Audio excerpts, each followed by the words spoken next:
Good morning everyone. आप सब कैसे हैं? आशा करती हूँ आप लोग बिल्कुल ठीक ठाक होंगे।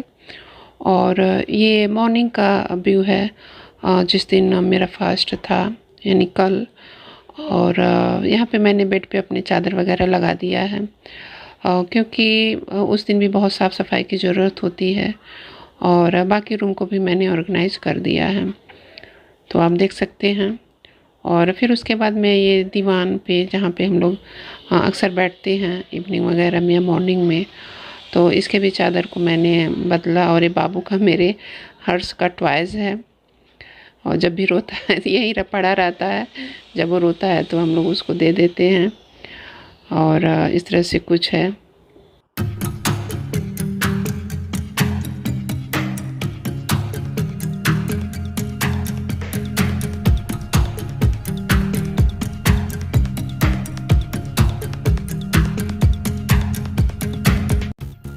और उसके बाद मैंने मशीन में अपने जो कपड़े थे मैंने लगा दिए हैं, जो चादर वगैरह मैंने चेंज किए थे। तो सोचा कि साथ साथ ये भी काम होते रहेंगे। और लगभग के सारे काम घर के फिनिश हो गए हैं, बस यही बाकी है। और आज मैं शावर इवनिंग में लूँगी, क्योंकि आज शाम को ही नहाया वगैरह जाता है। और उसके बाद मैं पूजा वगैरह करूँगी। तो बस यही मशीन लगा के और फिर मैं आराम करूँगी थोड़ी देर के लिए। फिर उसके बाद जब 3 बजेगा तो फिर मैं शावर लेके बाकी वगैरह जो पूजा है मैं करूँगी।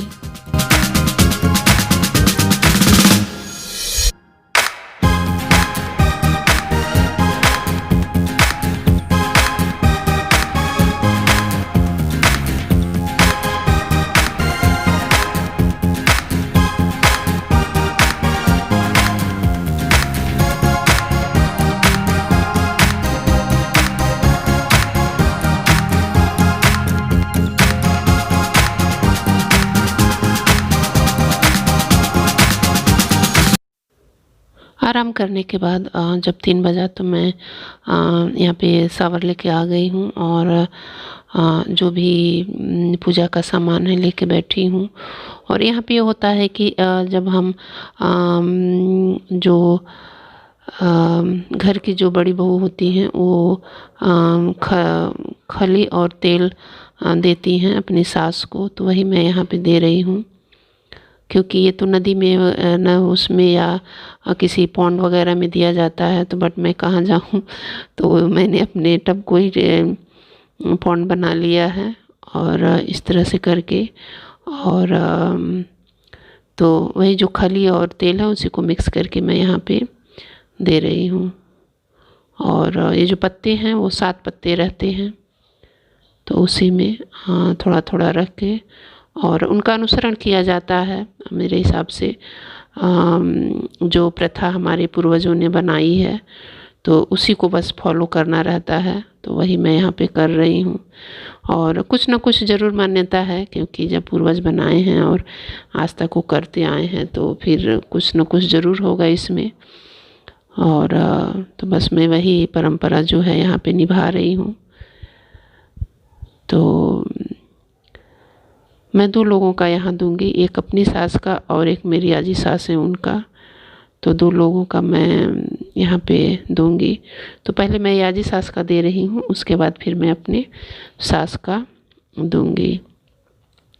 और ये जो व्रत है, जो यूपी से होंगे वो जानते होंगे कि इस व्रत को निर्जला व्रत रखा जाता है, जैसे तीज वगैरह जो होता है। और इसमें पानी वगैरह बिल्कुल कुछ भी नहीं पिया जाता है। और नेक्स्ट मॉर्निंग जो है इसका पारण किया जाता है। तो बस मैंने सोचा कि थोड़ा सा भी आप लोगों के साथ शेयर करूं। जो यूपी से नहीं है, जो बाहर के हैं, वो भी इस परंपरा को देखें। और कि यूपी में कौन कौन सी ऐसी धार्मिक प्रथाएं हैं जो यूपी में होती हैं या ऑल इंडिया में होती हैं। और क्योंकि मेरे फ्रेंड्स इंडिया के बाहर के भी हैं, तो उनके लिए ये चीज़ें हैं।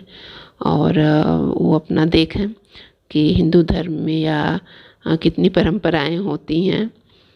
तो बस इसीलिए मैंने थोड़ा सा शेयर किया है उनके लिए, जो आउट ऑफ इंडिया से हैं मेरे फ्रेंड्स। तो बस उन्हीं का अनुसरण यहाँ पे मैं कर रही हूँ। और उसके बाद ये करने के बाद मैं बाहर जाऊंगी पूजा करने के लिए, बट मैंने वो नहीं इसमें दिखाया है क्योंकि दूर जाना था, तो मोबाइल वगैरह कैमरा वगैरह ले जाना पॉसिबल नहीं था। और यहाँ पे जो है जब पूजा की जाती है तो बालों को खोला जाता है, बालों को खोल के किया जाता है जैसा आप देख रहे हैं। और वो पानी में अपने बालों को टच करके उनका अनुसरण किया जाता है। गुड इवनिंग एवरीवन, आप सब कैसे हैं? आशा करती हूँ आप लोग बिल्कुल ठीक ठाक होंगे। और ब्लॉगिंग मैंने सुबह से ही स्टार्ट कर दिया था, लेकिन आप लोगों से बातचीत नहीं हो पाई थी, तो सोचा कि आप लोगों से थोड़ा सा बात कर लूँ। और जैसा कि आप लोगों ने अभी देखा होगा कि मैंने पूजा की है, तो आज मेरा फास्ट है, निर्जल फास्ट, और कि आज ज्योतिया है। तो यूपी में इसका ज़्यादा चलन है, जो यूपी से होंगे इस व्रत को जानते होंगे,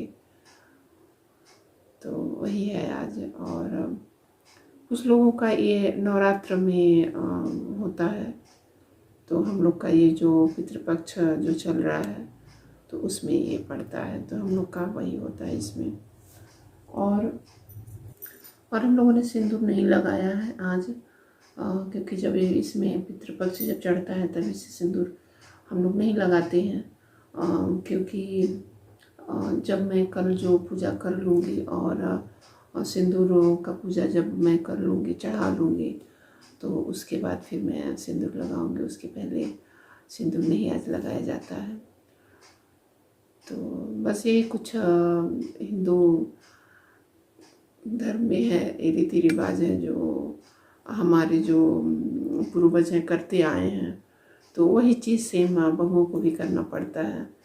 तो बस यही है, मैं भी निभा रही हूँ अपने पूर्वजों की जो धरोहर है, तो बस मैं भी निभा रही हूँ और अच्छे से ये हो जाए। प्यास नहीं लगी है, बट सर दर्द थोड़ा थोड़ा पकड़ लिया है, क्योंकि पानी भी नहीं पीना रहता है। और सुबह मॉर्निंग में हम लोग इसका व्रत खोलते हैं, और मॉर्निंग में ही 5 बजे के बाद इसकी पूजा की जाती है, तो तभी मैं इसका फास्ट खोलूँगी। तो ब्लॉगिंग मैंने सुबह से ही बनाना शुरू कर दिया था, लेकिन आप लोगों से बातचीत नहीं हो पाई थी सुबह से ही, क्योंकि थोड़ा फिटनेस भी लग रहा था। तो फिर सोचा कि मैं जब शाम को तैयार हो जाऊंगी तभी आप लोगों से थोड़ा बहुत बात करूंगी।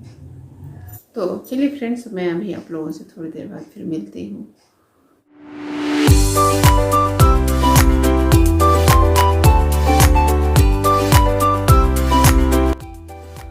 आप लोगों से बातचीत करने के बाद अब मैं इतनी थक गई थी और फास्ट भी था, तो मैं सो गई। फिर मैं कुछ भी रिकॉर्ड करना मेरे लिए संभव नहीं हो पाया था। और ये दूसरे दिन का व्यू है। मैंने यहाँ पे पूजा वगैरह जो मॉर्निंग का था कर लिया है, और घर के भी काम लगभग फिनिश ही हो गए हैं। यहाँ पे जो साड़ी है मैं उसको फोल्ड करी हूँ। पीली वाली जो साड़ी देख रहे हैं मैंने वही पहना भी था, और क्योंकि आप जानते ही हैं कि फास्ट में कितनी वीकनेस होती है, तो बट वही मैं फिर सो गई। तो मैंने सोचा कि अब कल मॉर्निंग में जो भी थोड़ा बहुत होगा मैं उसको आप लोग के साथ शेयर करूँगी। सुबह की जो पूजा थी वो मैंने 5:30 या 5 बजे ही मैंने शावर लेके मैंने पूजा जो भी करना रहता है इस व्रत में, तो मैंने उसको कर लिया है। इस समय टाइम जो है लगभग 8:30 AM हो रहे थे। तो वही पूजा करने के बाद फिर 5 बजे पानी वगैरह जो है पी के, चाय पी के, फिर मैं थोड़ा सा रेस्ट करने के बाद ये सारी चीज़ें मैं कर रही हूँ। क्योंकि जो भी हम कपड़े पहनते हैं तो उसको नेक्स्ट डे फोल्ड करके और अपने जो जहाँ पे रखना है उसको ऑर्गेनाइज करके रख देना चाहिए। इससे होता है कि जो घर होता है वो मेसी नहीं रहता है, और रूम वगैरह जो है ऑर्गेनाइज रहते हैं। नहीं तो कपड़े वगैरह फैले रहते हैं तो अच्छे नहीं लगते हैं देखने में, और सडनली अगर कोई आ भी जाता है तभी नहीं अच्छा लगता है। तो जब भी थोड़ा टाइम रहे तो इसको फोल्ड करके रख देना चाहिए। और उसके बाद ये जो कपड़े फ़ोल्ड आप करें, अगर जो पहने हैं तो उसको तुरंत नहीं फ़ोल्ड करना चाहिए। उसको 6-7 घंटे या आफ्टर नाइट के बाद आप उसको फ़ोल्ड करें तो ज़्यादा बेटर रहेगा, क्योंकि जो उसमें पसीने वगैरह रहते हैं, चाहे बाकी जो चीज़ें रहती हैं वो सूख जाती हैं और अच्छे से वो फ़ोल्ड करके उसको हम रख सकते हैं। और यहाँ पे फिर मैंने जो चूड़ियाँ वगैरह जो पहनी थी उसको भी मैं उसी समय ऑर्गेनाइज कर दी, ताकि मुझे फिर बाद में इसमें समय न देना पड़े, क्योंकि सडनली थोड़ा समय लगता है, ज़्यादा समय नहीं लगता है। और तो बस यही है। मेरी चूड़ियाँ, ये पीली वाली जो चूड़ी आप देख रहे हैं, इसी को मैंने पहना था। तो मैंने सोचा कि आपकी अपनी चूड़ियाँ भी शेयर कर दूँ कि मैंने कितने रखे हैं चूड़ियाँ, और ये 2 केसेस में मैंने चूड़ियाँ रखी हुई हैं। तो बस यही था। और जब भी आप कपड़ों को या अलमारी में या किसी और जगह रखते हैं तो उसको हल्का फुल्का जो डस्ट रहते हैं उसको तुरंत वहीं साफ़ कर देना चाहिए, क्योंकि चीज़ें आप निकालते हैं रखने के लिए तो स्पेस हो जाता है उसको वहाँ का खाली। तो किसी कॉटन के कपड़े से आप उसको चाहें तो उसको साफ़ करके फिर रखें। तो इस तरह रखने से और करने से होता है कि जो अलमारी हमेशा ऑर्गेनाइज रहती है और देखने में अच्छी लगती है। तो मेरे आप ये अलमारी देख सकते हैं, मैंने इसके काफ़ी बार शेयर किया है आप लोगों के साथ। मैंने इसका टूर दिया हुआ है, अगर मैंने आप लोगों ने नहीं देखा है तो मैं इसका जो लिंक है वो डिस्क्रिप्शन बॉक्स में दे दूँगी, आप वहाँ से फुल टूर मैंने इसका दिया है, आप चेक कर सकते हैं। और उसके बाद ये मैं बाहर का व्यू आप लोगों के साथ शेयर करना चाह रही हूँ। ये हम लोगों ने मारीगोल्ड के पौधे लगाए हैं, और ये गुलदाउदी है उसके भी पौधे हम लोगों ने लगाए हैं, क्योंकि अभी लगा देने से जो होता है, जब तक सर्दियाँ आएंगी तब तक ये पौधे में जो है फूल आने लगते हैं। और क्योंकि ये सब चीज़ें पहले ही करनी पड़ती हैं, सितंबर अक्टूबर में करनी पड़ती हैं, तभी ये अच्छे से फ्लावर वगैरह आते हैं। और ये हम लोगों ने टमाटर के पौधे लगाए हुए हैं, बीज डाले हुए हैं, क्योंकि अभी भी बढ़ गए हैं, क्योंकि इनको भी लगाने का टाइम आ गया है। और जिस दिन लगेगा मैं शेयर ज़रूर करूँगी। छत पे ही लगता है, आप लोगों ने कई बार देखा होगा इसको। तो मैं जिस दिन लगेगा वो शेयर करूँगी। और स्टैंड का कुछ गमले टूट गए हैं, वो भी लाने हैं, 2-4 लाने हैं उसको, और वो भी यहाँ पे ऑर्गेनाइज करके रखना है, और फ्लावर भी उसमें प्लांट भी लगाना है। और ये जो नीचे देख रहे हैं गमले के नीचे, ये प्लास्टिक का मैंने प्लेट रखा हुआ है, ताकि जब भी हम पानी डालें तो ये नीचे ना गिरे, क्योंकि जब पानी गिरता है तो उसके साथ बालू वगैरह भी गिरते हैं, तो फर्श गंदे होते हैं। और हम लोग का मार्बल है नीचे, तो उसमें सफाई की आवश्यकता पड़ती है। तो इस वजह से मैं टिप्स बता रही हूँ, अगर आप चाहें तो इसको फॉलो कर सकते हैं अपने गार्डन में। तो बस यही है। और ये ऊपर का व्यू मैं आप लोगों के साथ शेयर करना चाह रही हूँ।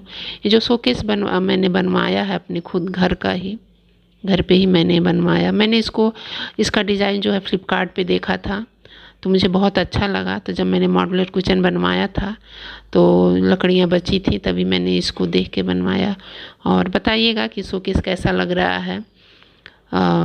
उसके बाद फिर ये है, क्योंकि सीमेंट का शोकेस बनवाने में ज़्यादा खर्चे पड़ जाते हैं, तो ये लकड़ी का मैंने था तो मैंने सोचा कि बनवा दूं। और आजकल रेडीमेड भी मिल रहे हैं। और ये मेरे बालकनी के ऊपर के बालकनी के हैं, ये यहाँ पे हम लोग 2-4 गमले रखे हुए हैं इसमें। और इसमें भी हम लोगों ने जो ये 2-3 तरह के जो रोज़ है वो लगाए हुए हैं, कलियाँ आ गई, फूल भी खिले हुए हैं इसमें।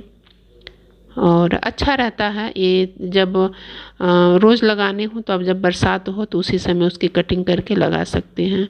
और ये मेरा ऊपर बालकनी का व्यू है। तो इस तरह से मैंने सोचा कि लाओ इसको भी आज मैं शेयर कर दूं, क्योंकि फ्लावर वगैरह खिले थे। और मेरे गार्डन हमेशा फूलों से भरे रहते हैं, बट इस समय थोड़ा सा हम लोगों को ध्यान नहीं दिया है, और जब होगा तो मैं ज़रूर आप लोगों के साथ शेयर करूँगी। और तो शोकेस की बात मैं कर रही थी, अगर आप चाहें तो इस तरह के बनवा सकते हैं, क्योंकि सीमेंट का शोकेस बनवाने में काफ़ी खर्चे पड़ जाते हैं। और ये मेरा तो कल आप लोगों से बातचीत करने के बाद इवनिंग में फिर मेरी हिम्मत नहीं हुई कि फिर मैं कुछ ब्लॉगिंग ऐड करूं। सर दर्द हो रहा था क्योंकि निराजल फास्ट था, और आज मैंने सोचा कि फिर आज मॉर्निंग का थोड़ा सा मैं आप लोगों के लिए ऐड करूं। और मैंने आप लोगों को जो दिखाया भी शेयर किया है। तो ऊपर का बालकनी और नीचे का जो गार्डन है, तो जैसे पहले लगा देने से पौधे वगैरह जो होते हैं, तो जब सर्दियाँ आती हैं तो वो ज़्यादा ग्रोथ हो जाती हैं और समय से जो है वो फूल देने लगते हैं। तो दिखाने का पर्पज़ यही था कि अगर हम पहले उस चीज़ को बीजारोपण कर देते हैं तो धीरे धीरे करते करते जब सर्दियाँ आ जाएंगी उसके बाद वो जो है अच्छे फ्लावर देने लगेंगे। तो और मैंने कल वीडियो का एंड भी नहीं किया था, तो सोचा कि कल थोड़ा सा मॉर्निंग का ऐड करके फिर मैं इस वीडियो का एंड करती हूँ। और ये ब्लॉग आप लोग को कैसा लगा कमेंट करके ज़रूर बताइएगा आप लोग। और जो मेरे चैनल पे नए हैं मेरे चैनल को ज़रूर सब्सक्राइब करिए। तो चलिए फिर मैं आप लोगों से अपने अगले वीडियो में मिलती हूँ।